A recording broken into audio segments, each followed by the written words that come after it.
Hi అండి, అందరికీ నమస్తే. నేను మీ ప్రియా. మన ఎస్హెచ్ ముచ్చట్లకి స్వాగతం. ఈరోజు మన వీడియోలో టాపిక్ వచ్చేసి రవ్వ లడ్డూలు అయితే తయారు చేస్తాం అనమాట, అందరం కలిపి.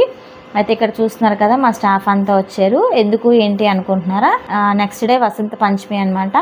ఇంకా మార్నింగే మనకి ఏంటంటే మార్నింగ్ 8 o'clockకే పూజ స్టార్ట్ అయిపోతుంది అని చెప్పి ముందు రోజే మేము ఇలాగా రవ్వ లడ్డూలు అయితే తయారు చేస్తాము. యాక్చువల్గా ఒక 400-500 రవ్వ లడ్డూలు అయితే తయారు చేస్తాము అనుకొని ఇలా డిసైడ్ అయ్యామన్నమాట.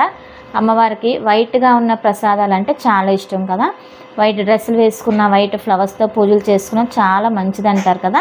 అయితే మా స్టాఫ్కి చెప్పాను, ఇలాగ రేపు నేను చేస్తున్నారా, ఎవరైనా వస్తే రండి అని చెప్పి. సో అందరూ వచ్చారు. కొంతమంది అయితే మరి ఇంకా ఈరోజు సండే కదండి అవ్వలేదు, కొంతమందికి అయ్యిందనమాట, వచ్చారు. అయితే ముందుగా చూస్తున్నారు కదా, కొబ్బరి కూర అయితే కూరేస్తున్నాము. నూక ఇవన్నీ కూడా వేపాలి కదా, అంటే బొంబాయి రవ్వ వేపుకోవాలి కదా. సో దానికోసం అయితే కర్రల పొయ్యి అయితే స్టార్ట్ చేసాము. ఇదిగోండి మారపప్పు అయితే పడుకొని లేచి వచ్చిందనమాట కిందకి. ఇంకా దీని హడావిడి అయితే ఎక్కువైపోద్ది. చూస్తున్నారు కదా, కొన్ని కొబ్బరికాయలు వచ్చేసి మిక్సీలో ఆడించాము, కొన్ని కొబ్బరికాయలు వచ్చేసి ఇలాగా కూరంతో కూరేసాం అనమాట. అయితే నేను దగ్గర ఒక 8 kgల నూకకి తయారు చేసాను అనమాట. అయితే ముందుగా కళాయి పెట్టి ఒక 2 kgలు చొప్పున నూక అనేది వేపామన్నమాట. నెయ్యిలో వేపుకుంటే గోధుమ నూక చాలా టేస్ట్ అయితే వస్తుంది అనమాట, చాలా బాగుంటది. ఇదిగోండి కొలత ప్రకారమే చేసుకుంటున్నాం కదా, చక్కగా వస్తాయి అనమాట. రవ్వ లడ్డూలు ఇలా చేసుకుంటే మటుకు చాలా బాగుంటది. ఇలా కలిసి అందరం చేసుకుంటే చాలా హ్యాపీగా ఉంటది కదా. ఏదైనా మనం ఒక్కరివే చేసుకునే కంటే ఇలా అందరం కలిసి చేసుకుంటే బాగుంటది. మేమైతే ఎప్పుడు ఇలాగే చేసుకుంటాం, ఏ పిండి వంటలు చేసుకున్నా సరే అందరం కలిసి గట్టిగా చక్కగా ఆడుతూ పాడుతూ హ్యాపీగా ఎంజాయ్ చేస్తూ ఏ పని అనేది చేసుకుంటాం అనమాట. ఇక్కడ చూస్తున్నారు కదండి, కొంచెంగా నూక అనేది వేపుతున్నాము. ఒకసారి వేసేసిన అంత టేస్ట్ రాదు కాబట్టి కొంచెంగా వేయిస్తున్నాము. ఓ పక్క ఏంటంటే ఇలాచి, దాంతో పాటు కొంచెం షుగర్ వేసి ఇలా కళ్ళల్లో రుబ్బితే బాగుంటది అనమాట, పౌడర్ లా వస్తుంది. ఒక్కొక్క ట్రిప్ ఒక్కొక్కరు వేయిస్తున్నారు అనమాట.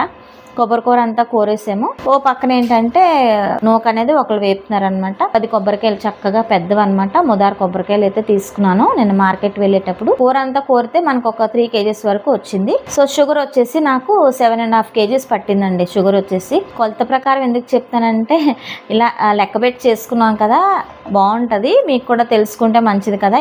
ఎక్కువ మోతాదులో చేస్తాం కాబట్టి నేను కొలత ప్రకారం చెప్తున్నాను. ఇదైతే పర్ఫెక్ట్ గా సరిపోతుందండి. ఇంకా అమ్మవారు పెడతాం కాబట్టి, అంటే ప్రసాదం కింద తయారు చేస్తాం కాబట్టి మనం టేస్ట్ చేయం కాబట్టి మీకు కొలత చెప్తున్నాను. సో ఇదంతా వేయించిన నూక, దాంట్లో షుగర్ అయితే యాడ్ చేసాము. అలాగే ఇక్కడ చూస్తున్నారు కదండి, డ్రై ఫ్రూట్స్ అన్నీ కూడా కట్ చేసి పెట్టాం కదా.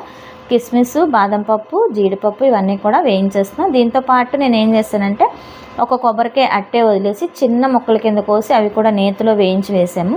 అంటే మనం సున్నుపాకునికి వేసుకుంటాం కదా, అలాగనమాట. చక్కగా పంట కింద పెడితే భలే ఉంటది టేస్ట్ రవ్వ లడ్డూకి. అందుకే కొబ్బరి ముక్కలు కూడా కోసి వేసాం. వేయించిన కొబ్బరి అంతా కూడా ఇలాగా 3 పార్ట్ల కింద డివైడ్ చేసి ఇందులోనే నూక, పంచదార ఇవన్నీ కలిపి పెట్టుకున్నాం కదా, ఇవి ఇలాగా కలిపేసుకొని పెట్టేసుకున్నాం అనమాట. చూస్తున్నారు కదా, చక్కగా కొబ్బరి అయితే ఎంత వచ్చింది మనకి.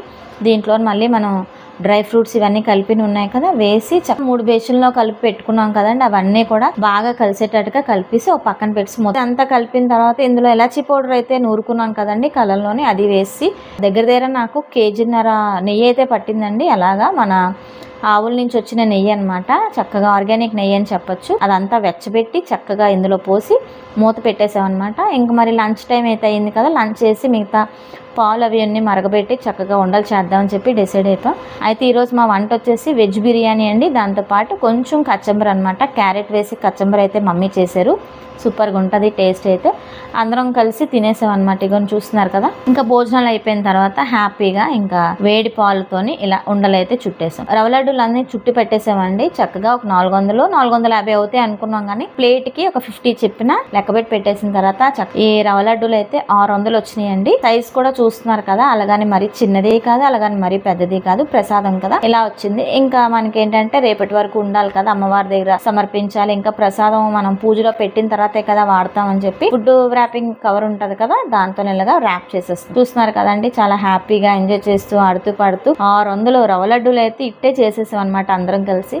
ఏదన్నా ఒకరిద్దరు చేసే పనిని ఇలా ఒక 10 మంది కలిపి చేసుకుంటే సులువుగా అయిపోతుంది కదా ఏ పనైనా సరే. ఇంకా రవ్వ లడ్డూలు చుట్టడం అయిపోయింది కదండి. ఈరోజు మా స్వాతి బర్త్డే అనమాట. అదే మన ఆరాధ్య అరవింద్ వాళ్ళ మమ్మీ అనమాట. సేమియా అయితే చేసింది మా స్వాతి, సూపర్ చేస్తుంది. ఇదిగోండి పిల్లలు అయితే తీసుకొచ్చి ఒక్కొక్కరికి ఇస్తున్నారు. పార్టీ అండి. పిల్లలు కూడా చాలా చక్కగా ఎంజాయ్ చేశారు. ఈ రోజు అయితే చక్కగా హ్యాపీగా అందరం కూడా సేమియా ఎంజాయ్ చేసి తిన్నాము. ఇంకెక్కడి నుంచి మన మిద్దె తోట చూద్దామని చెప్పి అక్కడికి వచ్చారు. అక్కడైతే కొంచెం హార్వెస్ట్ అయితే చేశారు. హార్వెస్ట్ వీడియో అనేది నేను గార్డెనింగ్ ఛానల్లో పెడతానండి. చక్కగా ఎంజాయ్ చేసి ఉంటారు కదా ఈ వీడియో చూసి. అలాగే వసంత పంచమి పూజ అవన్నీ కూడా నేను ఏదో ఒక ఛానల్లో అప్లోడ్ చేస్తాను, అది కూడా వాచ్ అవుట్ చేయండి. కామెంట్స్ పెట్టండి మంచిగా, లైక్ మటుకు కొట్టడం అస్సలు మర్చిపోకండి. ఈ రవ్వ లడ్డూలు అయితే చాలా టేస్టీగా ఉంటాయండి. పిల్లలు పెద్దవాళ్ళు అందరూ తినేటట్టుగా ఉంటాయి అన్నమాట. చాలా బాగుంటాయి. మనం పాలు వేసి చేసుకున్నాం కాబట్టి ఒక 3-4 డేస్ ఉంటాయి. అయితే వేడి నీళ్ళు మరగబెట్టి ఆ వేడి నీళ్ళతో కూడా చేస్తూ ఉంటాను అనమాట. అంటే ఉండ చుట్టడానికి. ఇవైతే ప్రసాదం కింద ఇంక 1 డేలో అయిపోతాయి కదా అని చెప్పి నేను, మన ఆవులు ఉన్నాయని తెలిసిందే కదండి, ఆవు పాలు చక్కగా తీసి మార్నింగే మరగబెట్టేసి ఇలా కలిపేసాం అనమాట. టేస్ట్ అయితే సూపర్ గా ఉంటుంది. మీరు కూడా ఒకసారి ట్రై చేయండి. సో ఇన్ని లాడులు అయితే అయినాయి కదండి. ఇవన్నీ కూడా రేపు ఇంకా ప్రసాదాల కింద వెళ్ళిపోతాయి అనమాట. మరొక మంచి వీడియోతో మీ ముందుకు వస్తాను. అంతవరకు నేనైతే సెలవు తీసుకుంటానండి. సమస్తలోక సుఖినో భవంతు.